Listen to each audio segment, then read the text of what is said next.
Baiklah, kepada tuan-tuan dan puan-puan yang mempunyai cadangan atau pandangan, tuan-tuan dan puan-puan dimohon untuk memperkenalkan diri terlebih dahulu dan agensi tuan-puan sebelum mengutarakan pandangan dan cadangan tuan-tuan dan puan-puan. Baiklah, dengan ini majlis mempersilakan Yang Berhormat Menteri untuk meneruskan sesi dialog Belanjawan tahun 2024. Dipersilakan. Kita persilakan kepada tuan-tuan dan puan-puan, jika terdapat sebarang cadangan atau pandangan, boleh terus ke mikrofon yang telah disediakan.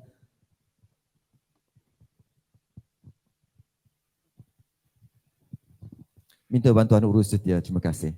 Ya, amat teruja dengan pembentangan Menteri tadi. Memang amat luas, in the scope of a job for the minister. Jadi saya Raymond Wu daripada FMBA, Federation of Malaysian Business Association, dan saya rasa satu benda yang Malaysia patut ketengahkan untuk ketanggungjawatan iklim saksama antara dunia, dan hari itu minggu lalu pun ada berkata dengan menteri. Negara kita ada 4.4 juta hektar hutan, dan jika dikirakan daripada carbon credit setahun, hampir 1.2 bilion carbon credit kita boleh dapat daripada hutan tetap Malaysia, berlandaskan dengan usia hutan 30 tahun, tetapi kita melampaui itu. Jadi jumlah itu dianggarkan di antara 200 sampai setengah trilion ringgit setahun carbon credit itu. Jadi jika kita boleh berinteraksi dengan pengaruh dunia tentang ketanggungjawatan hutan, jadi kenapa kita nak simpan hutan kita jika kita tak dapat mendapat manfaat?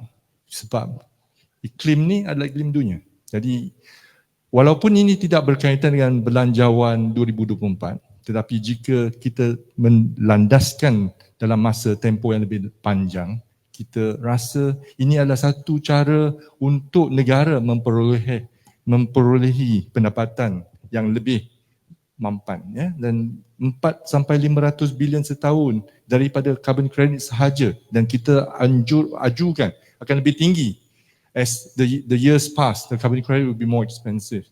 Jadi kita harap kerajaan boleh dengan pengaruh yang mempunyai hutan simpanan yang besar untuk meminta dunia mengiktiraf carbon credit hutan simpanan. Jadi ini yang soalan pertama saya, dan saya harap Menteri boleh buat. Terima kasih. Terima kasih Encik Raymond. Dipersilakan kepada YB kalau nak ada. Sorry. Oh, kumpul. Okey, baik. Ada soalan lain daripada ni? Okey, silakan Puan. Daripada mana Puan? Selamat pagi dan terima kasih Yang Berhormat Menteri. Saya Lavanya dari WWF Malaysia, dan terima kasih atas speech tadi yang amat luas dia punya subject matter lah. And memang kementerian Yang Berhormat merangkumi banyak perkara yang amat mustahak.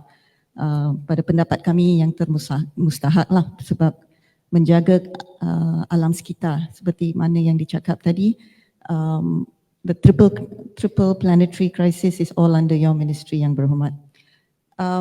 Also kami amat terpikat atas pendekatan yang you shared on your son, dia punya kesayangan terhadap pokok dan alam sekitar.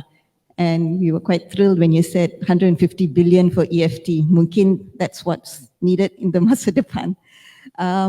But coming back to the point, we hope dalam Belanjawan 2024 ni ada diberi peruntukan yang lebih bagi pemeliharaan dan pemeliharaan alam sekitar termasuk hutan dan kawasan marin. Ini sebab I think it's more and more apparent the ecological flows dari kawasan alam, the natural environment yang kita depend on for economic activities, for our well-being as Malaysians. And ini memang it's very aligned to ekonomi madani. So lebih tumpuan harus dibagi, lebih banyak peruntukan harus dibagi, dan lagipun apa-apa aktiviti yang akan endanger the integrity of our forest, termasuk habitat biodiversity kami, harus ditolak lah. Dalam pada ini saya nak bertanya sikit berkenaan dengan pembangunan REE yang berhormat membentangkan tadi. Sebab semalam atau day before yesterday, Yang Amat Berhormat Perdana Menteri telah membentangkan RMK 12 midterm review. Dan tak tahu kalau tersilap, tapi ada percakapan bahawa pembangunan REE akan dibolehkan dalam kawasan hutan terpelihara, protected areas sama ecological sensitive areas. So itu adalah perkara yang amat kami risaulah. Memang our biodiversity tidak dapat hidup dalam rumah yang diganggu seperti mana yang you made the reference to, Yang Berhormat. Yang kedua adalah berkenaan dengan nature-based solutions. Perkara ini amat mustahak juga. Kita sekarang dapat appreciate the value of nature in terms of pengurangan konsentrasi carbon. That's memang service for the country because it regulates the local climate dan juga service kepada dunia sekaligus. And following on from what that gentleman said tadi. Tapi satu lagi perkara yang amat mustahak adalah nature-based solutions untuk adaptasi climate change. Itu adalah perkara yang boleh kita menumpukan perhatian untuk membangunkan satu resilience community dan ekonomi terhadap cabaran perubahan iklim. Dan banyak perkara yang berhormat telah menyentuhi tadi, whether it's flood mitigation, ensuring water security, semua ini kita harus also address or review nature-based solutions first as the first solution, sebab ada banyak benefit yang akan dikeluarkan. Nature-based solutions can help with adaptation, food security, water security, all sekaligus, health. So itu adalah dua perkara yang saya ingin membentangkan. Terima kasih. Terima kasih Puan Lavania. Kita dapatkan satu lagi pandangan cadangan, YB. Silakan, saya buka kepada Dewan. Assalamualaikum. Saya Nuriza daripada TMB Power Generation. Welcome to TMB, YB. I think this is not your first time. Saya ada dua soalan. Tadi kita dah dengar tentang your energy transition punya journey. Dalam kita bercakap tentang energy transition ni, kita cakap tentang renewable lah, banyak penetration of renewable. Same time we cannot overlook the requirement of base load. Okay, so soalan saya ialah, apakah usaha-usaha pihak kerajaan untuk memastikan perjalanan elektrik di kawasan timur dan tengah mempunyai bekalan tenaga yang mampan dan stabil? Itu pertama. Kedua, bila kita bercakap tentang renewable, adakah pihak kerajaan mempunyai program yang terkini mengenai pelupusan sisa solar, umpamanya solar panel dan bateri? Maybe talk about EV, kan? Akan ada satu hari akan kereta-kereta ni akan buruk dan bateri-bateri itu akan perlu dilupuskan. Apakah tindakan pihak kerajaan ke arah itu? Terima kasih. Terima kasih Puan Nuriza. Silakan YB.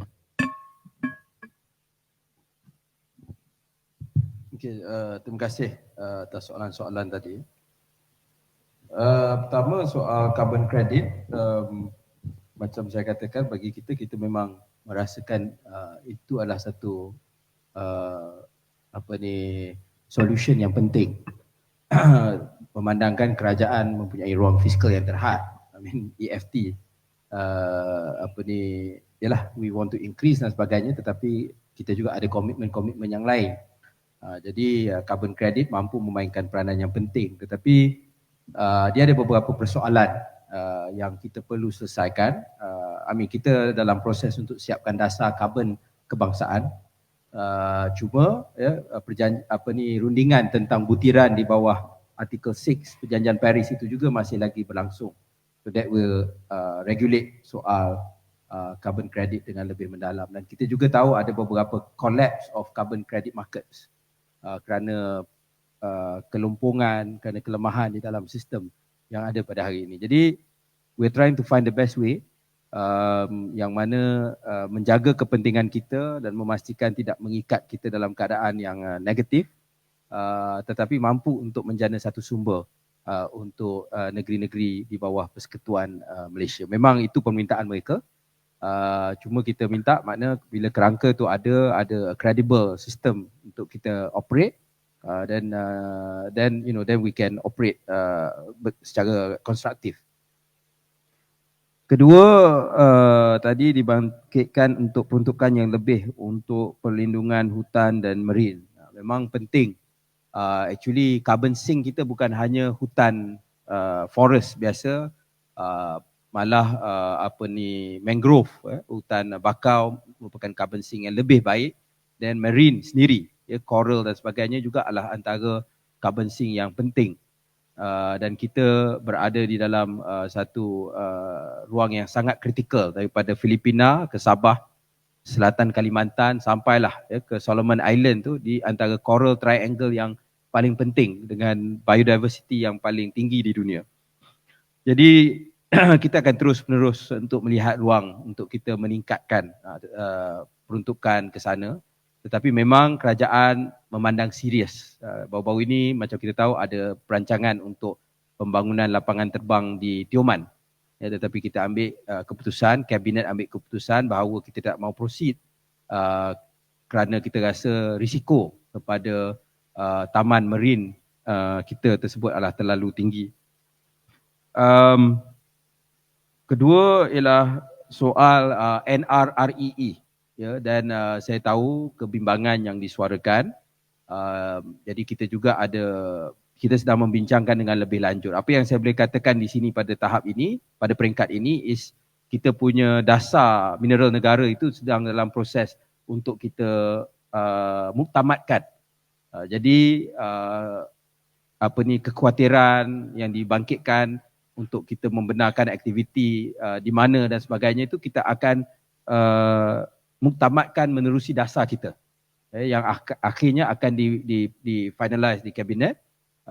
Dan sebenarnya daripada segi kita punya analisa pun, actually most of the REE berada di luar hutan simpan yang boleh kita exploit. So that should be the focus, bukan dalam HSK. Jadi dasar tu tunggu while we finalize dasar mineral negara untuk kita lihat bagaimana syarat-syarat untuk extract NRECC ini. Tentang soal national adaptation, kita sebenarnya ada national adaptation plan. Betul, kita tak boleh fokus on mitigation alone. Kita punya carbon footprint kita di dunia ialah 0.69%. Itu ialah share saham kita daripada segi pelepasan karbon di dunia, sangat kecil. Jadi kalau kita duk fokus mitigasi semata-mata, negara lain yang besar-besar ni terus mencemar, then it doesn't make much of a difference. Tetapi adaptasi ialah perkara yang sebenarnya sangat penting. Jadi sebab itu apa itu adaptasi? Adaptasi antaranya ialah pakai batik tu adaptasi lah dengan iklim kita. Contohnya rumah atas tiang, itu memang ada dalam budaya kita selama ni. Rumah tradisi masyarakat, bukan saja masyarakat Nusantara atas tiang ni, kerana kita dah hidup dengan banjir selama ribuan tahun. Jadi itu antara langkah-langkah yang sebelum ini ada. Jadi we are preparing a national adaptation plan dengan kerjasama agensi-agensi antarabangsa sebab kita menyedari bahawa adaptasi memainkan peranan penting dalam kita berdepan dengan perubahan iklim. Tentang soal peralihan tenaga, base load memainkan peranan yang penting, saya tahu. Sebab itu kita menerusi JPAD dan juga PDP kita yang kita rancang untuk tempoh 20 tahun. Kita sangat-sangat kita lihat pada trilema tersebutlah, energy trilema, soal kemampanan, soal kemampuan ataupun affordability dan juga soal security tenaga. Itu tiga perkara yang kita cuba imbangkan. Misalnya sebab itu kita belum lagi umum, kita tengok kita dalam keadaan sekarang nak umum early retirement of coal sangat mencabar sebab keperluan base load yang ada. Tetapi kita nak tengok kalau ada alternatif, kita boleh buat RFP untuk kita buat early retirement, mothballing ataupun co-firing dengan ammonia. Itu antara langkah-langkah yang kita lihat lebih praktikal untuk sebuah ekonomi seperti Malaysia. Jerman dengan China pun dia buat mothballing di beberapa loji jana kuasa coal mereka. Mereka tak buat, ada yang di retire tetapi mereka juga ambil option mothball yang ketika krisis tenaga mereka dapat ramp up. So itulah mana langkah kita quite pragmatic. We have our targets but we are also wary dan concerned about how we go about it. Tentang soal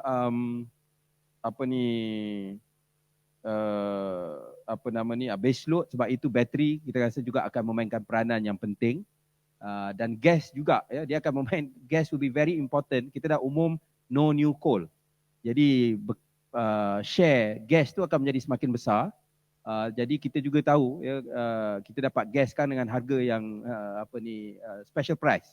Itu tak masuk dalam cost subsidi tu. Tapi actually it is a form of subsidy. Jadi loss revenue untuk Petronas. Jadi atas dasar itu kita juga tahu kalau kita tidak buat apa-apa, we will be a net logically we will be a net gas importer. Jadi by that time kita akan subject kepada harga pasaran antarabangsa yang sangat tinggi. Jadi soal kita nak increase RE ni juga soal security. Tetapi cabaran base load itu dengan lebih banyak bateri dan sebagainya, itu antara perkara-perkara yang kita sedang lihat. Tentang soal bahan buangan, of course we have to manage it better. Kita tahu ini antara masalah. Sebelum ni pun kita bukan hanya kita terpaksa uruskan bahan buangan daripada negara luar yang dah melanggar Basel Convention masuk ke negara kita.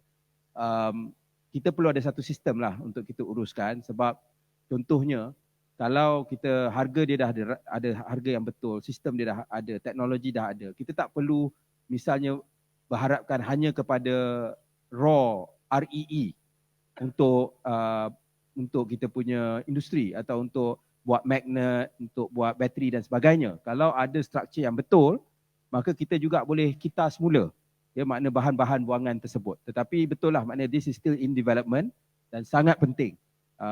Sebab selalu jurang di Malaysia ni ialah antara dasar dan pelaksanaan. Yang itu menjadi cabaran kita. So first, of course, dasar tu penting.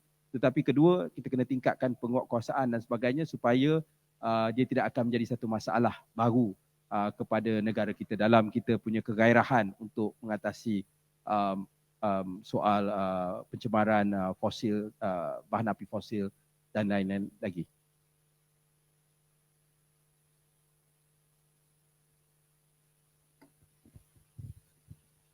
Terima kasih YB. Kita dapatkan cadangan dan pandangan daripada yang lain. Mungkin silakan. Okay, Assalamualaikum.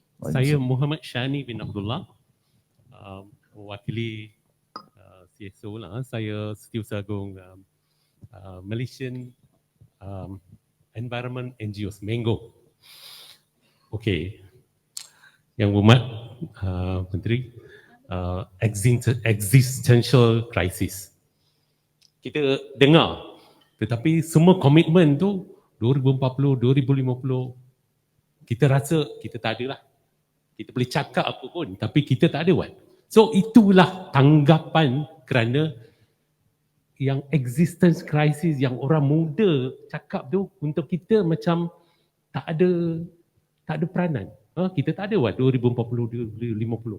So itu harus menjadi satu yang duri atas jalan kita punya tanggungjawab.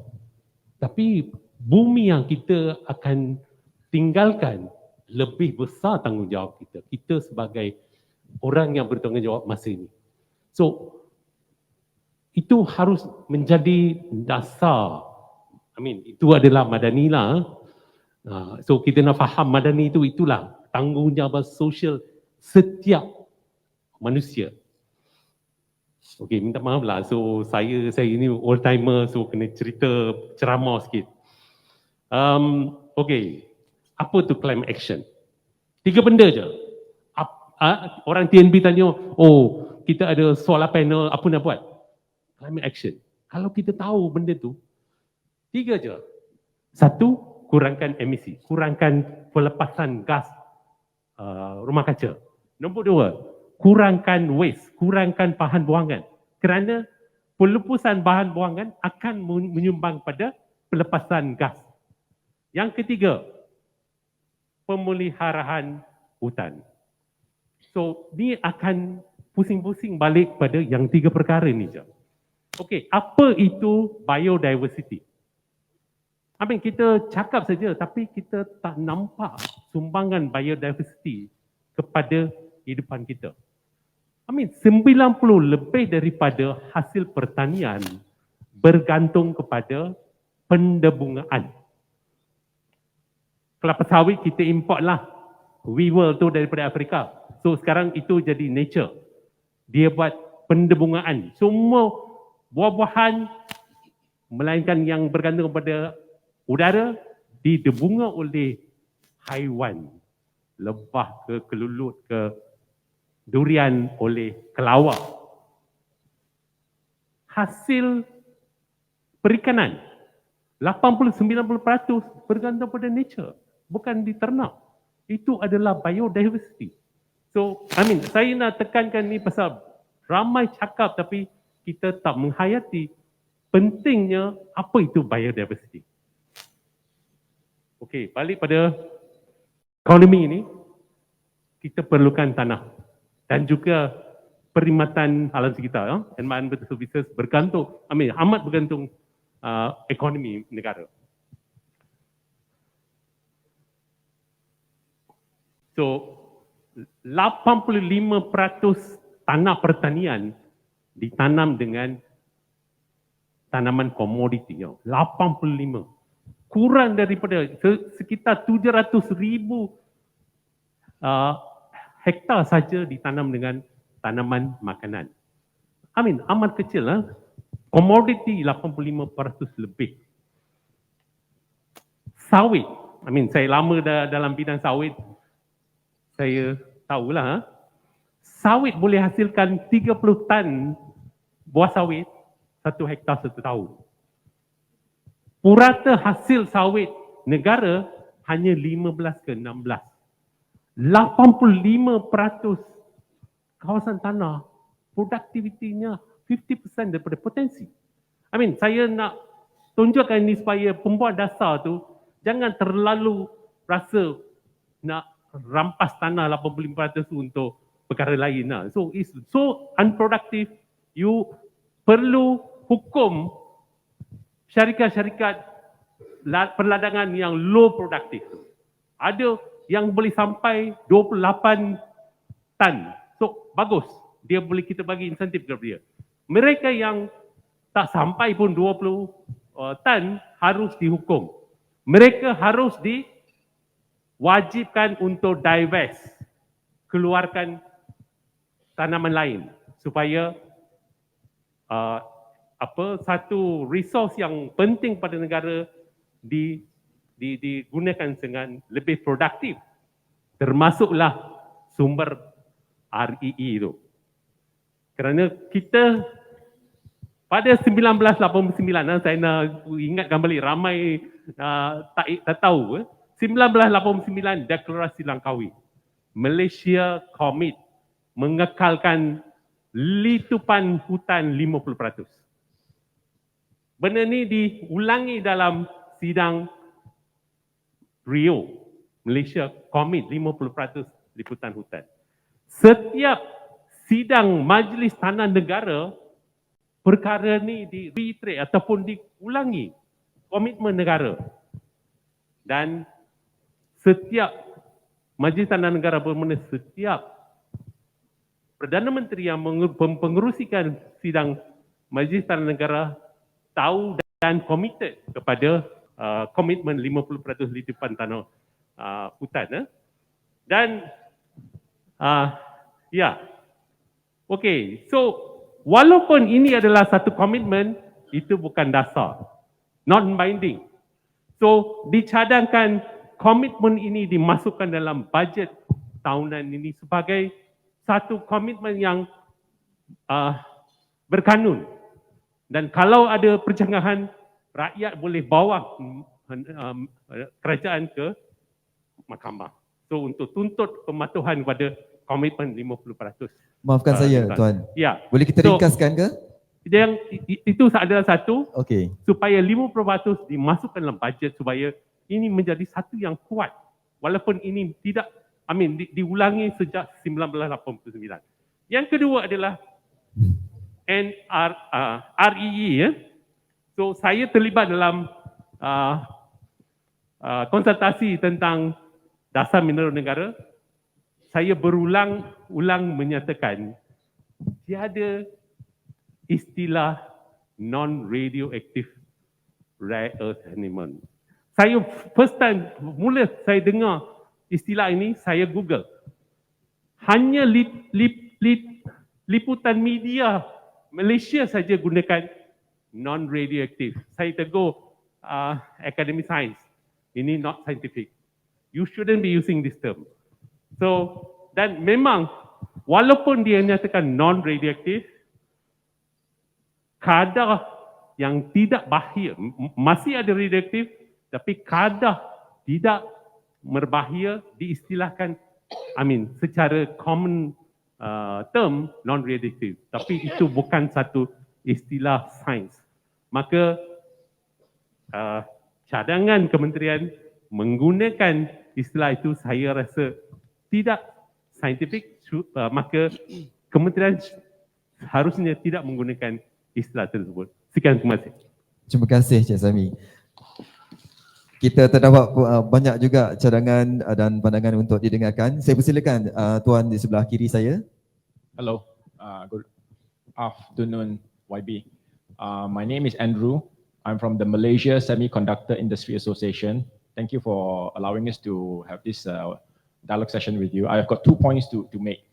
The first is, even though you mentioned that the targets that we want to reach for energy transition is very ambitious, I'm going to say that it's not ambitious enough, because companies like the E&E companies like Intel and Infineon, which have invested, Intel I think $7 billion and Infineon 7 billion euros, equivalent to about $25 billion each. Their net zero target, their company globally is 2040 net zero. And if you look at Intel, renewable energy targets globally for Intel is 2030. So in some sense, they are not aggressive enough, but they're already here in Malaysia. So, but they're still continuing to invest. So for new companies that are thinking of coming to Malaysia, they'll ask, because renewable energy is an important tick box for them. And if we can't fulfill their renewable energy needs, they may go elsewhere. If Malaysia is a good place for energy transition, which I've heard you mention, then maybe we should set our net zero target to 2039, because most of the countries I see are 2050. Only about 10 countries are 2040. So you really want to take a leadership and turn this energy transition into a competitive advantage, then maybe we should have it at 2039. Anyway, you said that, it's a target. Instead of 2 gigawatts per year, just do 2.5. And yeah, who knows whether we can get there, but the narrative is important. The second point is that on GET and ICPT, I know you've been hearing, but I think my members know that the cost of doing business is going to go up. Yeah, labor, electricity, but the increases is just too drastic for them. Yeah, ICPT, in January was around 300-400%, and then recently GET is also 300-400%. and they're confused with the narrative, particularly the ones which bought into the GET program. They never realized that they would be impacted.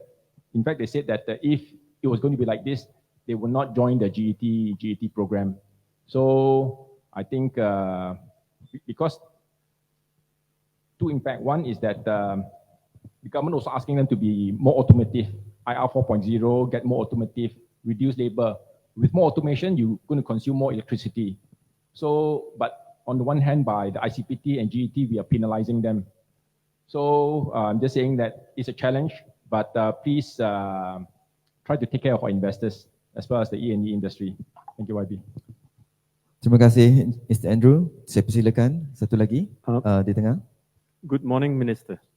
I'm Dr. Melvin Gumal, Sarawak Forestry Corporation, and my permanent secretary, Dato, is also here from Sarawak. Let me try and lay out a bunch of points. The first one is Sarawak, in terms of sea mass for EEZ, we occupy 47% of the seascapes of Malaysia.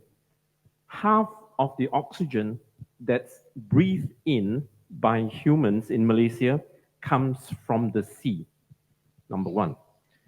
We are also creating now the largest marine park system in Malaysia. Luconia alone is over 1.1 million hectares.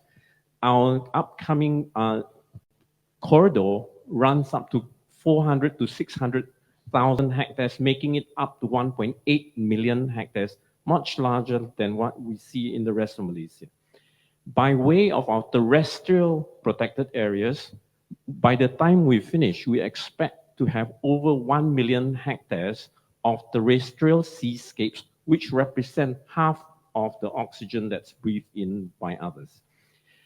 On top of it, Sarawak has embarked on an extremely aggressive renewable energies program through the hydro system. We are going to be exporting electricity to Singapore, earning 15% more revenue coming into the state, as well as current discussions are the creation of a hydro lakes authority to manage it extensively.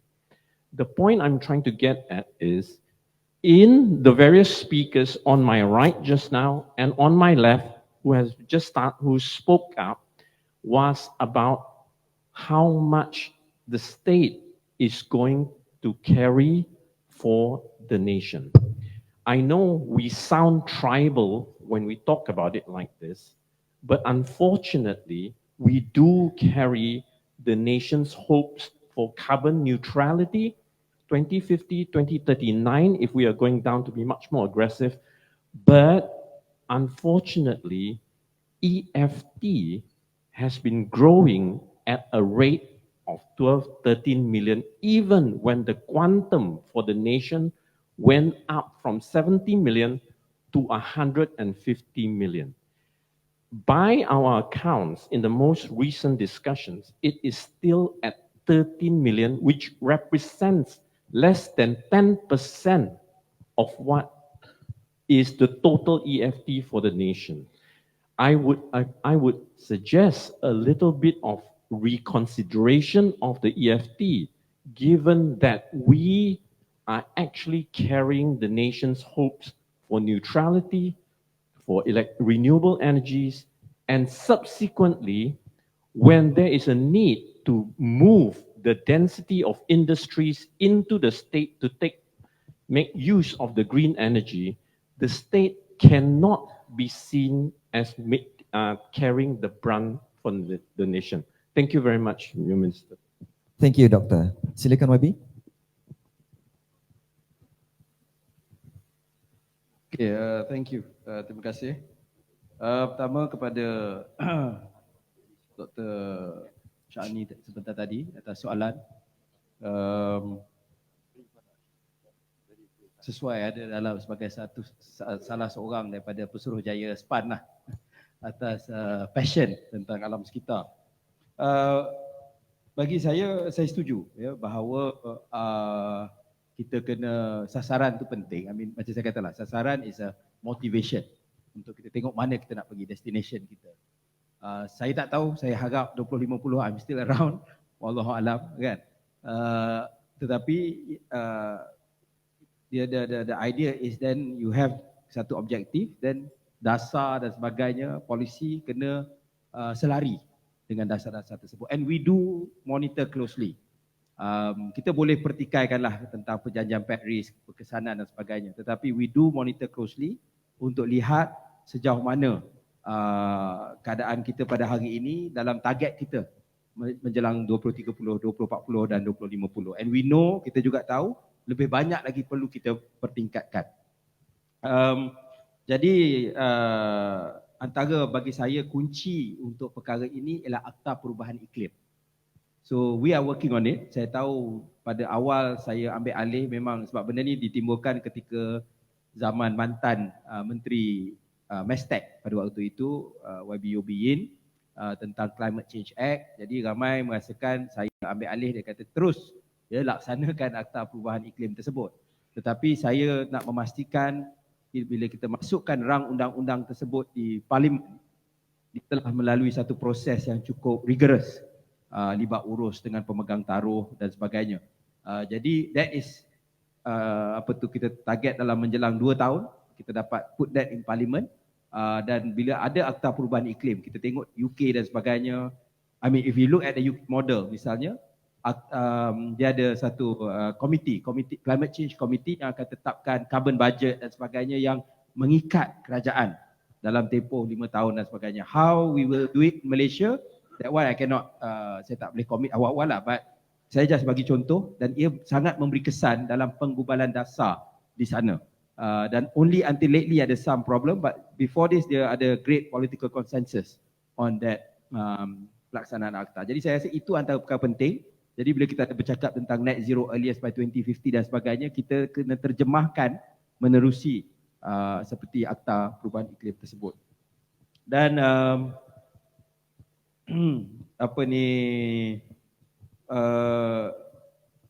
tentang soal second question is that we should be more ambitious about the company's targets and all that. I know. I mean, some companies are targeting net zero earliest. Sorry, they say net zero by 2030. Microsoft is talking about net negative. Mana they will will be not net zero but net negative by a certain year. But we have to say actually Malaysia in this region, we are one of the most ambitious. Singapore is 2060. It's not often that you get Malaysia to beat Singapore, I mean, in terms of ambition. Of course lah, I mean, to be fair to Singapore, is their context as a country, small island state and all that. We have a bit more nature-based solutions that we can fall back on. But I think earliest by 2050 is actually an ambitious target. And if you look at what we are doing, we still need to do more even to achieve those targets. That is why, when we look at the players in the REE sector, in the E&E sector, dalam semiconductor and whatnot, when they have all these targets that they have, that's why we need a higher GET. Because then, dia boleh subscribe to the GET to fulfill dia punya RE target. Kalau then it's up to the market, dulu it was what? Dia punya ni was 3.7 cents. 3.7 cents punya surcharge dulu orang duk rumah pun ramai ambil. I mean, they want to feel good. Dia boleh cerita kat kawan-kawan dia, I subscribe to GET. Nothing wrong with that. Tapi the real thing, kalau you go to Singapore, you go to UK, you go to Australia, in general, green tariff is a premium.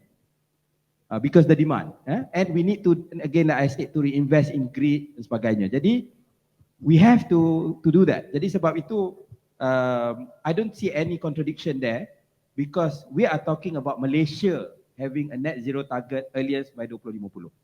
Tetapi for any industrial player, kita nak buat our major hybrid solar plant di Johor misalnya, that one will be 1 gig. TNB has started your express lane for data centers. So we are very aware of that, and we have also, while we increase the tariff, kita juga allow Celco for high voltage. I'm not sure how happy TNB is about that, but basically as we increase the tariff, we provide more solutions also in terms of policy to help the players to fulfill their punya RE targets. So I think it's a fair approach, and I think we can it is in line because we know we need to keep the E&E players, the semiconductor players, to be in Malaysia. Kita negara, we don't have a big domestic market macam Indonesia or India or China. We are trading, kita depend on CBAM, we are bound by IRA dan sebagainya. But our net zero targets is in line with that. So with the sudden increase, I think you have to understand that because it came from a position of many years of heavy blanket subsidy. So I think that you have to be aware, and I think we know it was abrupt, but it is a decision that we have to take. Hopefully, I mean, I don't know, because the rest after this, now you're basically already paying market rate. So whatever change will be bound by the ups and downs of the global energy prices, fossil fuel prices. Jadi we hope that it doesn't go so abrupt, then you won't see that drastic change anymore. In the past, it's because it was so abrupt, and because of the previous tariff structure and partly sebab COVID dan sebagainya, the government decided to absorb. So when we let it to market, it was a huge increase. So we hope, we understand that was sudden. I was in my job for 2 to 3 weeks at that time. Next time we will have much more sessions like this, and you can see the direction clearer. But it's like cabut plaster lah, dia kena cabut cepat-cepat. Kan? Memang sakit tapi cabut cepat-cepat. Kalau cabut perlahan-lahan, nanti you are just prolonging the suffering. Then from my friend from Sarawak, we recognize, I think yesterday in Majlis Tanah Negara as well, PM mentioned to the states to emulate what Sarawak has been doing in terms of your conservation, in terms of your energy policies. You have been at the front. Yang tu kita tidak pertikaikan. For us, I think when we look at EFT, because keluasan or area is one of the criteria, but it's not the only criteria. Sarawak is still the largest beneficiary from EFT. Tetapi kita juga lihat at how do you add additionality to your existing reserves, what policies you enact and all that. So I think I mean, we are happy to have a conversation about that, how to make it better. And this is the first time. I mean, of course, it's not enacted in constitution macam capitation grant, maris dan sebagainya. But dulu orang tengok dari segi jalan, orang tengok dari segi number of population. Now we are looking at how much forest and how much forest you are adding to that, and conservation as part of the what do you call that? How the federal government dish out the budget to the states. So I think that is a positive thing, and I think EFT should play a bigger role as we move forward. Maybe we can look at marine and all that. I think I take your point, and we will look at that as we enact or improve EFT moving forward. Terima kasih YB. Seterusnya, dipersilakan Tuan di hujung. Assalamualaikum warahmatullahi. Saya Aizal daripada Petronas. Satu soalan ringkas kepada YB Tuan Menteri yang saya sanjungi. Apakah kerajaan ada merancang dasar dan peruntukan insentif untuk menggalakkan pelaburan dan penggunaan teknologi penangkapan dan penyimpanan karbon, iaitu CCS, di Malaysia pada skala dunia, kerana ianya amat kritikal bagi menyediakan satu solution yang feasible bagi mempertingkatkan peralihan tenaga yang mampan dan memacu pembangunan tenaga rendah karbon negara. Terima kasih. Seterusnya, Tuan di sebelah kiri saya. Selamat sejahtera YB. Nama saya Mogesh, mewakili UNICEF Malaysia.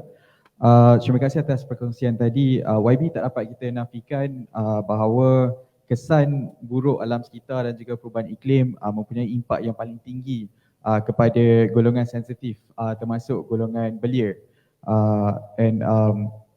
Dari segi ketahanan fizikal, kewangan dan juga mental, dan ini akan memberi sebuah impak yang agak tinggi kepada pembangunan negara juga, sebab memandangkan golongan belia adalah antara populasi yang antara kumpulan umur yang tertinggi dalam populasi global dan juga di negara kita.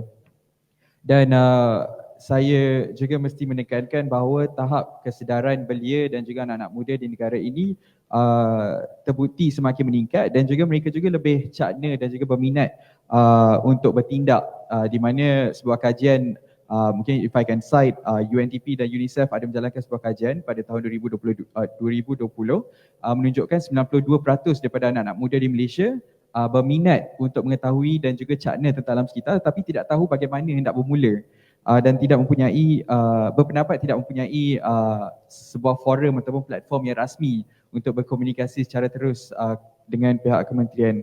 Jadi cadangan saya adalah supaya peruntukan dan juga kapasiti bagi menubuhkan sebuah majlis yang khusus untuk Majlis Perundingan Kanak-kanak dan Belia Perubahan Iklim Negara ataupun Children and Youth Council for Climate Change, yang mana platform ini bukan sahaja dapat menjadi ruang untuk kami menyuarakan pendapat dan juga pandangan berkaitan alam sekitar dengan menjadi pihak yang dapat memainkan peranan semak dan imbang kepada pihak kerajaan, tapi turut terlibat secara langsung dalam mekanisme tadbir urus alam sekitar dan juga perubahan iklim. Dan pada masa yang sama, melalui jawatankuasa ini juga saya merasakan bahawa kita dapat meningkatkan pengetahuan dan memainkan peranan anak-anak muda ini secara lebih bermakna. Dan jawatankuasa seperti ini juga bukanlah sebuah inisiatif yang unik sebab banyak negara-negara luar yang telah pun ada inisiatif seperti ini, seperti di negara Kanada, UAE, Jamaica. Jadi saya harap ultimately pemantapan capacity khususnya dari segi programs, tools and resources for young people in this country to be involved in climate and environmental action dan juga elemen keterlibatan belia dapat diperuntukkan dalam bajet kementerian tahun ini dan juga dapat diterapkan dalam Akta Perubahan Iklim yang sedang disediakan oleh pihak NRECC. And mungkin boleh, kalau saya boleh tambah sikit lagi, saya juga nak mencadangkan supaya pihak NRECC boleh mempergiatkan lagi usaha untuk meningkatkan kajian dan juga data-data yang berkaitan dengan impak secara langsung dan juga tidak langsung kepada anak-anak muda dan juga kanak-kanak di negara ini. On behalf of UNICEF Malaysia, we are also ready to support NRECC and work together on any of these areas. So thank you so much for this opportunity. And YB, we the youths, we are really requesting, and I mean, if I can say merayu, so that we could have a seat at the table where decisions of our futures are made. Thank you so much. Terima kasih Encik Nagesh. Silakan Tuan di row tengah. Salam YB. Couple of things I wanted to touch on. The first one, it's refreshing to have an energetic minister. Excuse me, before that, sir, can I have your name and your company? My name is He. I'm industry player, SIPP Power. I've attended a couple of your forums where you attended and you briefed us on energy transition. And one of the things that you often mention is that speed needs to happen, right, for this. One of the proposals that was suggested during the NETA conference was that you were promoting RE zones. Yeah. When we talk about RE zones, we obviously will be talking about large-scale solar, maybe 200, 500,000. In Khazana's case, it was 1,000. When it comes to scale at that size, the bureaucracy and the number of policy hurdles that has to be surmounted is amazing. YB, my organization similarly has something similar to the RE zone, and we hope, YB, you can ask one of your SecGens or deputy SecGens to monitor the expeditious approval of this process because it takes too long. I think second item that was mentioned by you earlier, you talk about the improvement on Celco for high voltage customers. YB, I'm not sure whether this was included or not, but it's not efficient to just mention high voltage Celco customers. Does it come with ground-mounted solar? Because as you know, 1 megawatt of solar power requires more than 1 hectare of rooftops. it's impossible to have such a huge rooftops. You need to allow ground mounting. That is also relates to the Arizona players like Khazanah and ourselves. We are facing those issues. Thank you, YB. Silakan YB. Assalamualaikum. Saya Haji Lokman dari Persatuan Kayu-Kayan dan Perabot Bumi Putera Malaysia. Hari ini kita cakap pasal belanjawan. Belanjawan is a nice word. Everybody love to spend. And I nak refer kepada 233 projek mitigasi banjir. Kita akan berbelanja sebanyak 19.47 bilion. I believe this is a corrective measure of orang kata pembangunan yang rakus. Maybe 50% of it is a man-made. So it's about planning, proper planning. With that in mind, I would like to ask YB Minister, what the reclamation project in Penang, the 3 island project, is totally contradict ESG, SDG, and whatever we have laid down. What we foresee, the future impact is very costly. One of the items that we miss out in the EIA is the cultural impact, i.e. social impact, not just in terms of monetary value, in terms of lifestyle loss. I stop here. Thank you. Terima kasih. Silakan YB. Ya, terima kasih. Dia makin lama makin susah soalan-soalannya.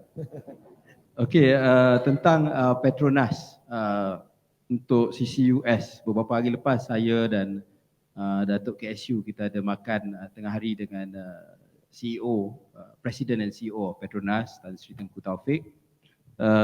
Dan memang we've been following closely. Dalam NETR pun soal carbon capture, utilization and storage ialah antara perkara yang diberikan penekanan. I mean we can go on and on tentang CCUS, tetapi we have to recognize sebagai pemain dalam oil and gas, CCUS cannot be totally regarded as a solution. One of the solution. We have nature based, but we also need to look at something like CCUS. Jadi yang paling penting sekarang, saya percaya di Sarawak mereka sudah mempersiapkan dia punya legislation, tetapi di peringkat federal juga ya, kita sedang menyediakan perundangan untuk CCUS sebab there is no law. I mean no one can blame lah kalau waktu perlembagaan dibuat soal carbon ni tak ada orang, I mean tak ada orang di dunia pun fikir that it will be a big thing in the world. But so today we need to have our legislation in place because we are looking at mungkin 1/3 tu untuk kegunaan negara carbon capture, tetapi ada keperluan misalnya Jepun, Korea, Singapura, they need to put their carbon somewhere. Jadi to accept that carbon, we have to have the law for it. Also to make sure that issues of liability, our commitments to Paris Agreement dan sebagainya kita dapat fulfill. So that is we are preparing for that. So I think any incentives dan sebagainya will follow through from the legal framework bila dah ada. Kedua, tentang peranan anak muda, saya punya pengalaman lah ya, sepanjang saya memegang jawatan dan amanah ini. Pertama ialah anak muda of course paling bersemangat tentang soal perubahan iklim. Of course ya, because macam tadi siapa Cik Syahani kita sebut ya, banyak di antara kami, ramai di antara kami ni 20-50 ni sama ya, tak tahu ada ke tidak. Tapi di kalangan anak-anak muda, logically most of you will still be around. So tentulah anda lebih prihatin tentang perubahan iklim berbanding dengan kami. So apa yang saya boleh katakan, dan tetapi yang lebih menakjubkan tentang generasi muda yang saya boleh katakan, bila saya ada kali buat urus dengan NGO anak muda, you are very well informed. Tak bercakap kosong. Kan? Saya ingat memang saya banyak belajar daripada aktivis-aktivis anak muda. yang bukan saja lantang tetapi ada knowledge yang tinggi. Mungkin kita ada berbeza pandangan dan sebagainya, itu normal. Tetapi saya kena salute kepada anak-anak muda yang sangat well informed tentang soal perubahan iklim. Jadi saya memang adakan penglibatan libat urus ini dengan anak-anak muda secara berterusan, and we will continue to do that. On the basis macam saya sebut tadi, anak muda paling terkesan. Dia ada dua kategori lah antara beberapa kategori. Satu, golongan miskin. Ya, golongan miskin is expected to be the first victims of climate change. Walaupun tidak ada mana-mana orang boleh lari, tetapi orang yang lebih susah, yang tidak ada akses kepada aircon, yang rumah dia lagi rendah dan sebagainya, mereka lebih terdedah kepada perubahan iklim daripada orang lain. Anak muda yang hidup dalam keadaan perubahan iklim yang semakin ketara juga lebih terdedah. Jadi idea untuk ada satu majlis perundingan iklim kanak-kanak dan belia itu satu idea yang menarik. Siapa boleh fikir ya, seorang anak gadis 15 tahun di Skandinavia boleh menimbulkan satu global phenomenon, Greta Thunberg. Sampai sekarang kalau kat COP je orang dengar Greta nak datang dah takut lah. Kalau Petronas lagi takut lah. But I mean whatever it is, she has created a movement that has inspired anak-anak muda pada umur 15 tahun. Kan? So I have no issues with that. Saya ingat saya memang nak buat banyak libat urus dengan universiti, sekolah tentang perkara ini. Among the immediate thing yang kita akan buat ialah satu bukan macam sort of TV program yang kita akan libatkan ialah siapa nak dengar saya bercakap, tapi kalau ada artis dan sebagainya orang lebih minat untuk memberi perhatian kepada isu-isu ini, kita akan libatkan untuk kita sampaikan message kepada seramai mungkin anak-anak muda di Malaysia. So I will take up on your suggestion tentang majlis perundingan tersebut dan saya akan berbincang dengan Kementerian Wanita dan juga KPM dan KPT tentang idea. Then on the speed for transition, I agree that we need to move faster. Saya bagi contoh on the 1 gigawatt yang hybrid yang Khazanah nak buat di Johor. That one saya memang minta satu komiti yang saya secara peribadi pengerusikan so that we can go through the process to ensure that implementation can be done on schedule. Ya, sebab nanti kat kabinet PM akan bertanya kepada saya. So I want it to happen dan I will personally go through that process. So similarly, we will look at whatever the other things that you have raised on issue of to cut through the bureaucracy dan mempercepatkan proses tersebut. I think ST Suruhanjaya Tenaga is also aware, sektor tenaga is also aware of that. Dan we also understand soal Selco. Memang beberapa pemain misalnya syarikat simen, ya, mereka datang kepada saya, they are hard to abate industries. They need to cut down the energy cost and also the emissions. They come to me, they say kalau you minta rooftop sahaja, they kata they cannot do much lah. So we are relooking, I think Suruhanjaya Tenaga is relooking at on ground mounting untuk Selco untuk high voltage, because I think that is something yang that we can do to address this issue. Finally tentang soal yang dibangkitkan tentang kesan pembangunan ya untuk banjir dan sebagainya, dan khususnya on the Penang South Island Reclamation Project. So what I can say here is that pertama, the EIA process was very thorough. It took many years to and fro lah, lulus, ditolak, mereka tambah baik, ada pandangan dan seterusnya, mereka tambah baik, akhirnya lulus. They also did on SIA. Dalam tu ada social impact dan mereka buat pusat untuk nelayan datang untuk dapat pandangan mereka dan sebagainya. But the bottom line is, selepas kelulusan itu, kerajaan persekutuan berbincang dengan kerajaan negeri and it has been scaled down by a big portion lah. Ya. Jadi itu antara perkara yang kita cuba mainkan. Ya, memang ada permintaan yang besar untuk pembangunan di sana, tetapi kita nak memastikan pembangunan tersebut dibuat secara lestari. Jadi kalau technically the EIA for the 3 island was approved, tetapi atas perundingan kerajaan persekutuan dan kerajaan negeri termasuk I think sokongan kerajaan persekutuan untuk projek LRT di Pulau Pinang, kita dapat perkecilkan dengan ketara projek PSI tersebut. Terima kasih. Terima kasih YB. Silakan Datuk.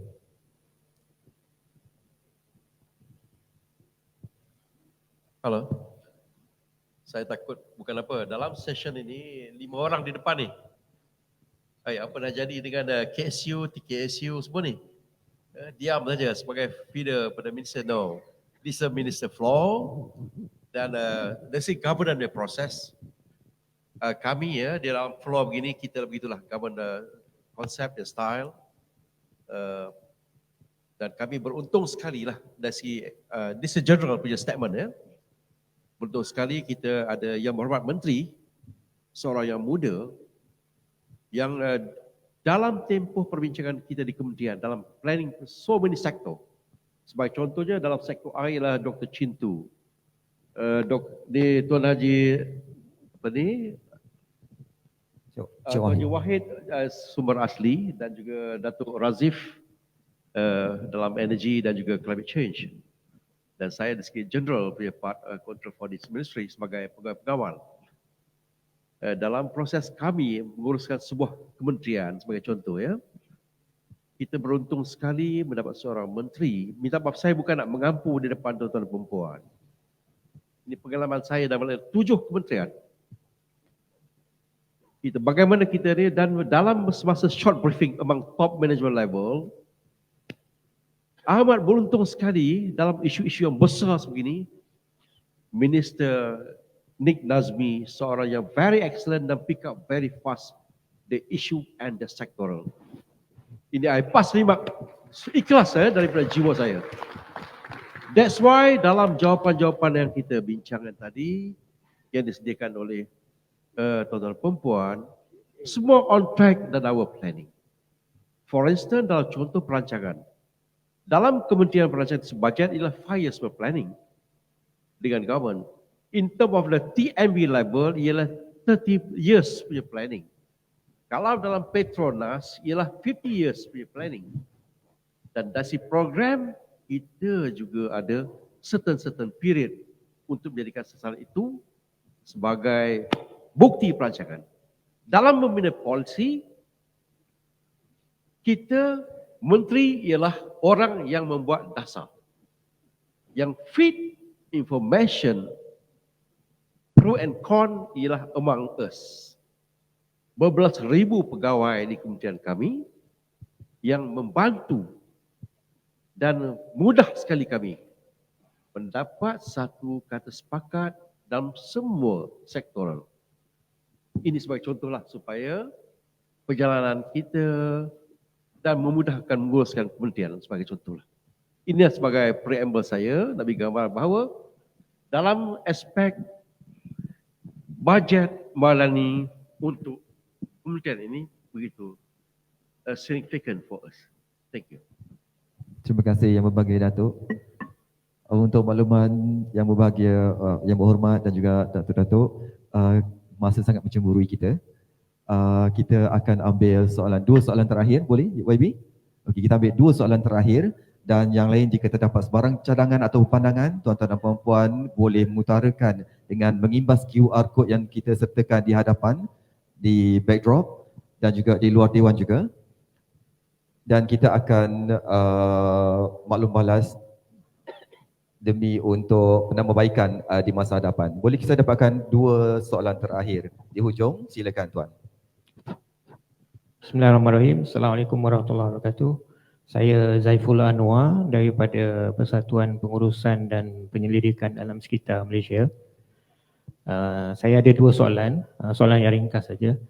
Soalan yang saya rasa sering ditanyakan oleh NGO alam sekitar seperti yang kami sertai ini, iaitu pertama tentang peruntukan kepada NGO untuk menjalankan aktiviti-aktiviti yang boleh membantu pihak kementerian mencapai objektif-objektif yang telah dibentangkan tadilah. Jika boleh, kerana selalunya menjadi isu di kalangan NGO oleh kerana kami adalah NGO yang beroperasi tidak berdasarkan sebarang keuntungan, Oleh itu peruntukan yang boleh disediakan oleh pihak kerajaan, peruntukan khas itu adalah sesuatu yang sangat-sangat penting dan sangat-sangat kami hargai lah. Kerana kalau kita lihat trend sekarang ini, memang banyak agensi-agensi kerajaan juga telah mula memberikan perhatian kepada pihak NGO kerana mereka merasakan pihak NGO boleh membantu pihak kerajaan dengan lebih produktif, dengan lebih efisien berdasarkan kepada nature yang ada pada NGO itu sendiri, yang kurang red tape, yang kurang layers of operation bagi membantu pihak kerajaan menjalankan polisi-polisi yang telah dirancang. Itu yang pertama. Yang kedua ialah tentang di dalam pembentangan yang YB sediakan tadi, saya sebenarnya menunggu jika sekiranya ada satu peruntukan khas tentang pembangunan teknologi, terutamanya local indigenous technology yang berkaitan dengan climate change misalnya, yang boleh kita bangunkan secara tempatan untuk membantu kita menangani isu berkaitan dengan alam sekitar, perubahan iklim dan sebagainya. Saya faham memang ada peruntukan di bawah MUSTI, di bawah Kementerian Pengajian Tinggi misalnya untuk pembangunan teknologi. Tapi selalunya peruntukan ini atau grant ini sangat kompetitif, sangat sukar untuk mana-mana NGO untuk dapat memohonnya. Tapi jika sekiranya pihak Kementerian NRECC ada satu peruntukan yang khas yang boleh disediakan, yang boleh dipohon oleh pihak NGO, saya rasa itu lebih baik kerana dengan ini memudahkan usaha-usaha kami untuk membantu pihak kerajaan di dalam mencapai segala objektif yang telah dibentangkan tadi. Itu saja. Terima kasih. Assalamualaikum. Terima kasih Cik Anwar. Silakan Tuan. Assalamualaikum YB. My name is Hakim from Souls Energy, Petronas Investi. We hire orang asli, 35% of our employees are orang asli and marginalized community individuals. We install solar on rooftops. For each megawatt of solar installed utility scale, 3 people are hired. For each megawatt of rooftop solar installed, 29 people are hired. The numbers are really great for a just energy transition. So I guess my recommendation and question is 2 parts. The first, can we get more net energy metering and programs for homeowners to participate?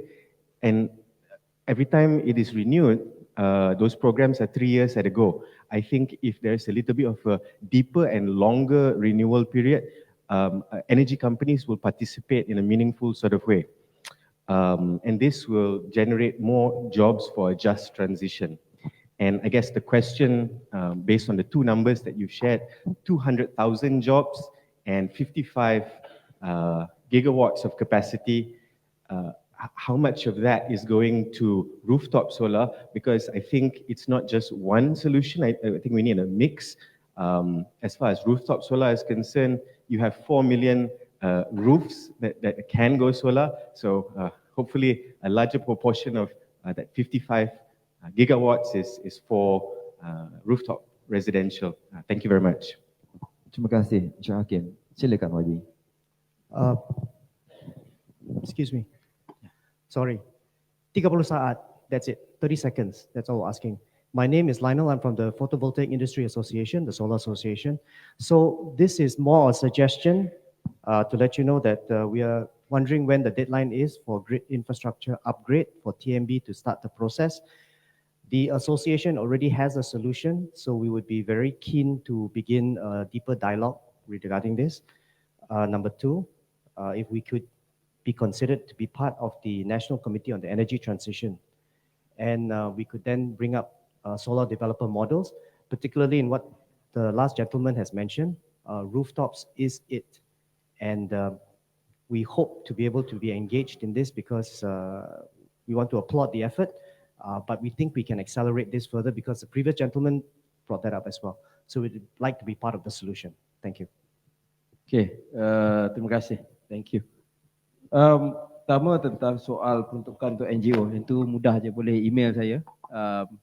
Of course kita akan tengok case by case, but saya memang menghargai peranan yang dimainkan oleh masyarakat sivil, lagi-lagi dalam soal alam sekitar, perubahan iklim, and apa ni, yalah, of course peruntukan tu adalah penting. So that one boleh tulis terus kepada saya sama ada menerusi email ataupun menghantar surat.